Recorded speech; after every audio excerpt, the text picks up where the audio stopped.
এখন কিছু কিছু আমাদের ইন্ডিয়া থেকে এমন কিছু মন্তব্য হচ্ছে বা বাংলাদেশ থেকে হচ্ছে, দুই দেশের সুসম্পর্ক গড়ে তোলাতে ধাক্কা লাগছে। এক শ্রেণীর মানুষ বলছে বাংলাদেশে নাকি একদম শেষ করে ফেলছে হিন্দুদেরকে, সম্পূর্ণ এটা অসত্য কথা। আবার একটা শ্রেণীর মানুষ বলছে বাংলাদেশে কিছুই হচ্ছে না, হিন্দুরা খুব ভালো আছে, এটাও আমি বলছি সম্পূর্ণ মিথ্যে কথা। বলছে যদি পারি তো বাংলাতে নিয়ে চলে আসবে। আরে এইগুলো যেগুলো আছে খেতে দাও না, এদের রেশন চুরি করে নিচ্ছে তোমার দলের লোকেরা, আবার ওপর বাংলার হিন্দুদেরকে বলছে নাকি উনি নিয়ে আসবেন। সোদপুরের তিলোত্তমার হিন্দুর নিয়ে কথা বলবে না, বাংলাদেশের হিন্দুদের নিয়ে কথা বলবে। অবশ্যই আমরা বাংলাদেশের হিন্দুদের উপর অত্যাচার বন্ধের আওয়াজ তুলি। যখন শুভেন্দু অধিকারী জবাব দিতে যাবে, না নওশাদ সিদ্দিকী জবাব দিতে যাবে, না মমতা ব্যানার্জি জবাব দিতে যাবে, এরা কেউ জবাব দেবে না, আমাদের দেশকে জবাব দিতে হবে। আর মমতা ব্যানার্জি তো শুভেন্দু অধিকারীর থেকে একটা পা এগিয়ে গিয়েছে। মমতা ব্যানার্জি কি বললেন? বাংলাদেশে শান্তি বাহিনী পাঠাতে হবে। ওরে বাবা, বেটারা দূর দেশের যারা এত ভালো স্বঘোষিত দেশপ্রেমিকের একটা হুঁশ না একটুও, যে বাংলাদেশের ইন্ডিয়া থেকে যে পরিমাণ খাদ্য সামগ্রী যায়, যদি পাকিস্তান থেকে নিয়ে আসার চেষ্টা করে লঞ্চে করে, জাহাজে করে, 14 থেকে 15 দিন টাইম লাগবে। আর আমাদের ইন্ডিয়া থেকে কয়েক ঘন্টায় বাংলাদেশে পৌঁছে যাবে। চীন থেকেও যদি নিয়ে আসে দীর্ঘদিন টাইম লেগে যাবে। তাদের কোনো হুঁশ না। আর আমাদের দেশের যারা বড় বড় দেশপ্রেমিক হয়ে উঠেছে, ওদের একটু হুঁশ নাই যে আমাদের বিদেশ নীতি কি বলছে, পররাষ্ট্রনীতি কি বলছে। আমাদের এই বিষয়ে মন্তব্য করা অনুচিত। দেশের প্রধানমন্ত্রী, foreign external affair minister, foreign minister, এইগুলো নিয়ে কথা বলবে তারা। দুই দেশকে চাইছে কিছু মানুষ যে আমাদের যে সুসম্পর্ক আছে নষ্ট করতে। আমাদের সুসম্পর্ক নষ্ট হলে দুটো দেশেরই ক্ষতি, দুটো দেশের উন্নয়নের জন্য ক্ষতি। আর আমাদের দেশের পররাষ্ট্রনীতি সবসময় কি, সবসময় আমরা বন্ধুত্বপূর্ণ আচরণ করব, আমরা কাউকে আগ্রাসী মনোভাবে ঘিরে নেবো, গিলে নেবো, এরকম আমরা ভাবে থাকি না। ফলে আমাদের দেশের যে স্ট্যান্ড আমরা সেটা বলার দরকার। কিন্তু আমাদের এখানে এত দেশপ্রেমিক বেরিয়ে গেছে। আমি ভাই ওদের মতো অত বড় দেশপ্রেমিক নয়। সংবিধানটাকে পড়েছি, বুঝেছি, আমাদের বীর যোদ্ধাদের আত্মত্যাগ, আত্মবলিদান, আত্মত্যাগের কথা যতটুকু আমি চর্চা করেছি, সে জায়গায় দাঁড়িয়ে আমি বলছি এখন কিছু কিছু আমাদের ইন্ডিয়া থেকে এমন কিছু মন্তব্য হচ্ছে বা বাংলাদেশ থেকে হচ্ছে, দুই দেশের সুসম্পর্ক গড়ে তোলাতে ধাক্কা লাগছে। এক শ্রেণীর মানুষ বলছে বাংলাদেশে নাকি একদম শেষ করে ফেলছে হিন্দুদেরকে, সম্পূর্ণ এটা অসত্য কথা। আবার একটা শ্রেণীর মানুষ বলছে বাংলাদেশে কিছুই হচ্ছে না, হিন্দুরা খুব ভালো আছে, এটাও আমি বলছি সম্পূর্ণ মিথ্যে কথা। বাংলাদেশে হচ্ছে, ওখানকার সংখ্যালঘু হিন্দুদের উপর অত্যাচার হচ্ছে। 66টা মামলা হয়েছে।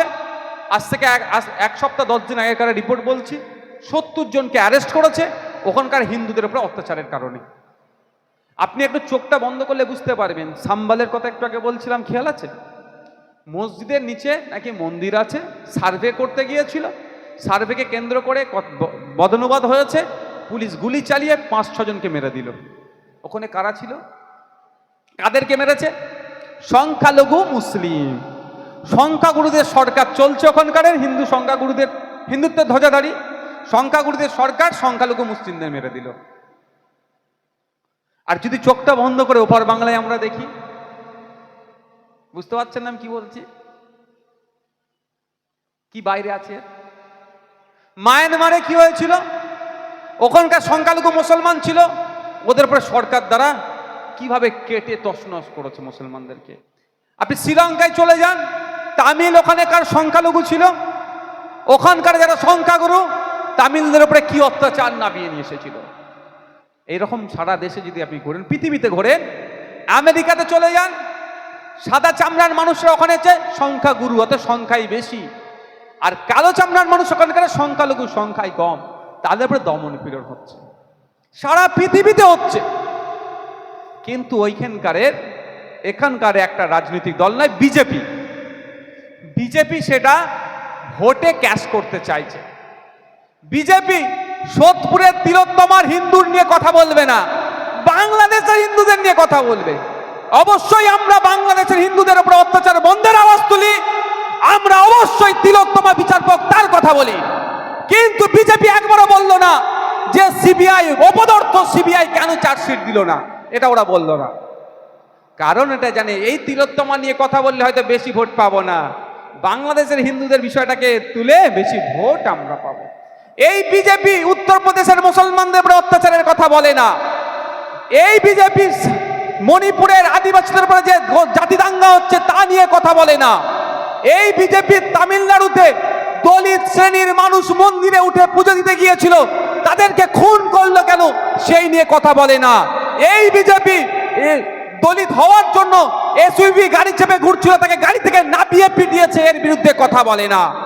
এই বিজেপির আমলে সারা দেশে প্রায় 13,000 দলিতদের উপরে আক্রমণ কেন হলো সেটা বন্ধ হওয়া দরকার। পিছড়ে বর্গের হিন্দু অনগ্রসর হিন্দুদের উপরে আক্রমণ কেন হচ্ছে সেটা বন্ধ হওয়া দরকার, এই কথা বলে না। এরা বাংলাদেশ নিয়ে কান্না করছে, এতদিন পাকিস্তান নিয়ে ভুল বুঝা মানে পাকিস্তান নিয়ে ভোট করতো, এইবার 2026 বাংলার ভোট আসছে, বাংলাদেশকে এদেরকে ভোট করতে হবে। আমি আপনাদের বলবো বাংলাদেশ আন্তর্জাতিক বিষয়, আমাদের সামনে কেউ যদি জ্ঞান দিতে আসে বাংলাদেশ নিয়ে কথা বলুন, সর্বপ্রথম কি বলবেন? আন্তর্জাতিক বিষয় দেশের প্রধানমন্ত্রীকে কথা বলতে বলো। প্রধান আমি একটা কথা বলে দেব, কিছু একটা বললাম যেটা আমাদের পররাষ্ট্র নীতির বাইরে। এবার আমাদের দেশও তো চাইছে বাংলাদেশের সাথে সুসম্পর্ক, চাইছে কি চাইছে না? সেই জন্য তো আমাদের বিদেশ সচিবকে পাঠিয়েছিল বাংলাদেশে, ওখানকার ইন্টেরিয়াম গভর্নমেন্টের যিনি চিফ আছেন ডক্টর ইউনুস সাহেবের সাথে কথাও তো বলেছে না বলেনি ভাই? তাহলে আমাদের দেশ তো সুসম্পর্ক চাইছে। এবার আমি এমন একটা কথা বললাম, আমাদের বিদেশ সচিব গিয়ে কথা বলল, আর সেখানে যদি ওই ভিডিও রেকর্ডটা বার করে দেখায়, এই দেখো তোমাদের এক নেতা কাঁতা এই আমাদের সম্পর্কে এটা বলছে, তোমরা কি এটাকে মানো? তাহলে আমাদের দেশের মাথাঘাট হবে না ওখানে? তখন শুভেন্দু অধিকারী জবাব দিতে যাবে না নওশাদ সিদ্দিকী জবাব দিতে যাবে না মমতা ব্যানার্জি জবাব দিতে যাবে? এরা কেউ জবাব দেবে না, আমাদের দেশকে জবাব দিতে হবে। তাই আমরা দেশপ্রেমিক শাস্তে গিয়ে এমন কথা বলবো না যাতে আমাদের দেশের মাথা হ্যাট হয়।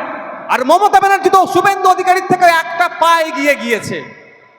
মমতা ব্যানার্জি কি বললেন? বাংলাদেশে শান্তি বাহিনী পাঠাতে হবে। ওরে বাবা, শান্তি বাহিনী পিস ফোর্স যেটা আছে ইউনাইটেড নেশনের, একটু গুগলে টাইপ করে দেখবেন তো কোথায় কোথায় পাঠিয়েছে, কেন কেন পাঠিয়েছে।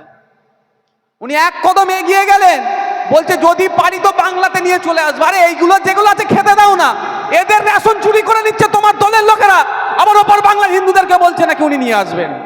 এই বাচ্চাদের মিড ডে মিল চুরি করে নিচ্ছে তৃণমূলের দলের লোকেরা। মানে এক কদম এগিয়ে, শুভেন্দু অধিকারীর থেকে এক কদম এগিয়ে। ভালো কথা, তুমি তো আবার নিজেকে বলো মুসলিম দরদি। তাহলে উত্তরপ্রদেশের সাম্বালের মুসলমানদেরকে রক্ষা করার জন্য কোন বাহিনী পাঠাতে হবে বললেন না তো?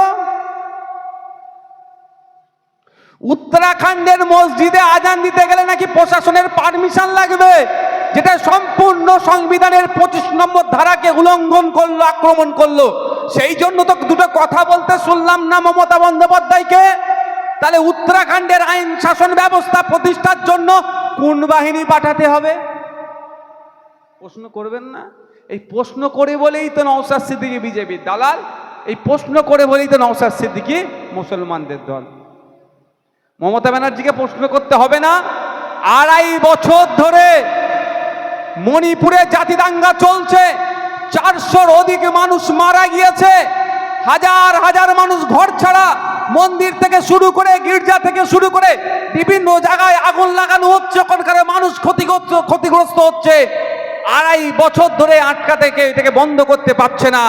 তাহলে কোন বাহিনী পাঠানোর দরকার? ওখানে তো বাহিনী পাঠাতে হবে, সেটা বললেন না।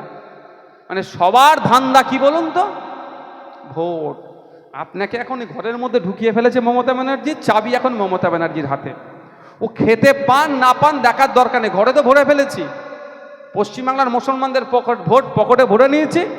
এবার পশ্চিমবাংলার হিন্দু ভোট যেটা হাতছাড়া হয়ে গিয়েছে সেটাকে ফিরিয়ে আনতে হলে কি হবে? দীঘায় জগন্নাথ মন্দির করতে হবে। কে বড় হিন্দুদের লিডার তৈরি করতে হতে হবে?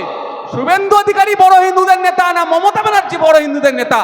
এই রেসারেসি চলছে। ওই জন্য কেউ বলছে পেট্রোপোল সীমান্তে চলে যাচ্ছে, আর কেউ বলছে আবার শান্তি বাহিনী পাঠাতে হবে। এখন হিন্দু ভোট দরকার, শুভেন্দু অধিকারীরও দরকার, মমতা ব্যানার্জিরও দরকার। সেই জন্য এরা এই করছে আর আমাদের মধ্যে হিংসা ছড়াচ্ছে। আচ্ছা বলুন তো, আমাদের পশ্চিমবাংলার কথা বলছি, বেশ কয়েকটা চ্যানেলে রীতিমতো যেভাবে খবর করছে পশ্চিমবাংলা তার ইফেক্ট পড়ছে না হিন্দু মুসলমানের মধ্যে? তাহলে পশ্চিমবাংলার শাসনে কে আছে? তৃণমূল। তার সুপ্রিমো শাসন কার্যের সরকারের প্রধান আছে। কটা চ্যানেলের বিরুদ্ধে মামলা করেছে? কেন করেনি? এটা তো মজা দেখছে। এটা বহুত বড় গভীর রহস্য। একজনকে দিয়ে এখানে এসে প্রোগ্রাম করাবে, কি বলবে, এই পালিত পাড়ার সমস্ত মুসলমানদেরকে তাড়িয়ে দেবো, প্রোগ্রাম করে চলে গেল।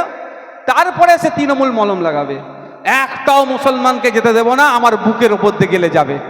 আর আপনি কি ভাবলেন, এই দেখেছো, ও বেটা মুসলমানদের তাড়াবে বলছে, এই বেটা বলছে মুসলমানদের রেখে দেবো। ঘোড়ার ডিম। বিজেপির ঘোষিত নীতি, আপনাকে দ্বিতীয় শ্রেণীর নাগরিকরা করতে চাইছে।